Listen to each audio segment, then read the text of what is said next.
When Laura's husband died suddenly, her daughter was 5 years old. Her twin boys were just 2. On top of grief, a new system for supporting people through bereavement brought worries of financial hardship.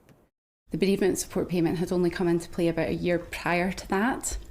And what that meant for us as a family was that essentially, rather than us having support in our loss up until the point where the children were no longer dependent, that had actually been reduced to 18 months. And so, as you can imagine, that meant that we were put in a very different financial position almost overnight.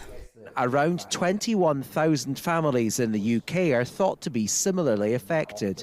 I'm a psychologist as well as someone with personal experience, and I know from both of those roles in my life that when you're grieving someone and a significant loss like that, it takes a lot of your mental capacity, mental energy. The last thing that you need to be thinking about is the finances and how you're going to support your children.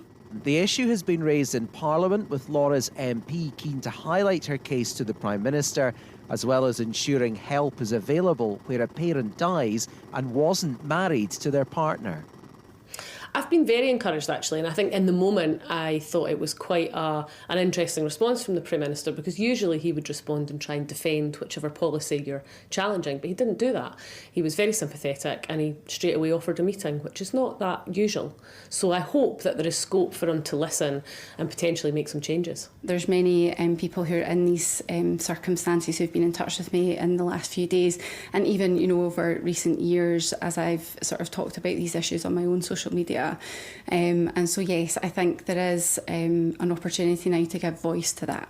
Gordon Cree, STV News, Livingston.